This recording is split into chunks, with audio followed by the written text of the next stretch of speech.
It was a case that shook the heart of a Canadian city, bringing a community together while simultaneously inciting fear into its residents. The death of a young girl in the hands of a heinous monster, the grief of a family spread to the public and citizens left wondering just how safe their children truly are. I'm Reginald Blackout, and this is Blackout Case Files. You're not trying too hard.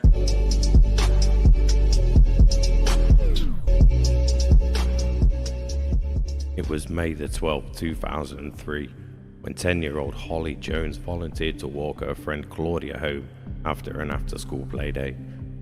Holly, normally a shy girl, was growing an independence in her approaching adolescence and was eager to show her maturity.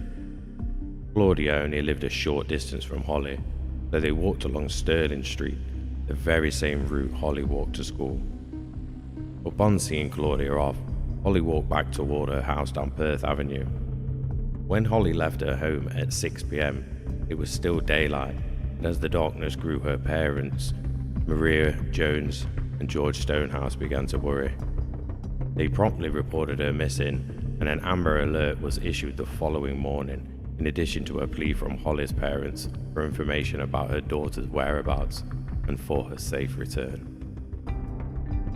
However, it was too late, and a man walking his dog on Ward's Island stumbled across 2 bags on the shoreline, each containing body parts. Police identified the remains as Holly Jones. Holly Maria Jones was born on September the 14th in 1992 into a loving home, the youngest of 4 siblings. Her oldest siblings, Shauna, Natasha, and James, doted on her. Holly was a vivacious, gentle, and energetic little girl with a big imagination and even bigger dreams. With a love for music, she longed to become a famous singer one day. Holly thrived at school. She was well liked, a good student, and an athlete playing basketball and running cross country. But above all, she had a special relationship with her mother. Police searched the waterfront where her remains were found for evidence, asking the public if anyone knew anything about Holly's disappearance and murder. Her tip line was flooded with thousands of possible leads, with little success. Police appealed for help in identifying 2 men seen aboard the Toronto Island ferry around the time Holly's remains were found. One of the men came forward and was cleared as a suspect, the other not identified. On May the 20th, Holly was laid to rest at St. Vincent de Paul Roman Catholic Church, with hundreds of mourners, with even police and politicians coming out to support the Jones family. Holly's neighborhood was on high alert after her death, with more reports of attempted abductions. People lived in fear for their children's lives at schools and forced stronger security measures. Law enforcement continued to search for evidence, going through the city's garbage and beginning a controversial program for voluntary DNA collection from the men within the area. Only a few men refused to take part in the program. One was a 35-year-old software developer named Michael Briere. Michael had no criminal record, and authorities obtained his DNA after he discarded a soda can in a public trash bin.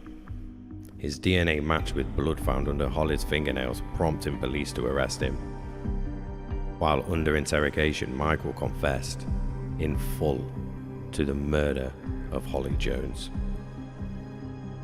After viewing child pornography, he happened to walk outside his house as Holly passed in front of his home. He made a split-second decision that ultimately ended her life. He sexually abused her and strangled her within an hour of taking her hostage, and then hid her body in his refrigerator and dismembered her. Over the course of the next 3 days, he disposed of the body by dumping the bags in the harbour, then disposing the rest on garbage day.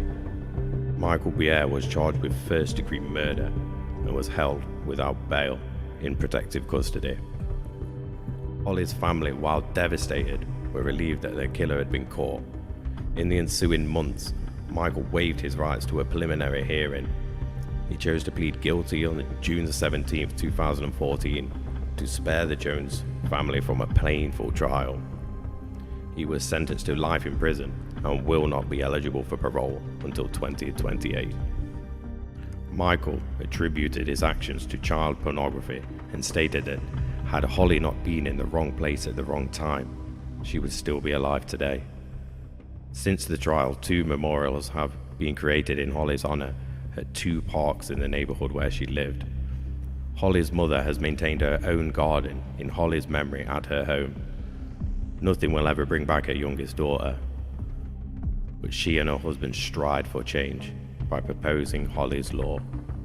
The proposal seeks to provide education and tools to the children that helps them identify and deal with sexual abuse in hopes of ending it once and for all.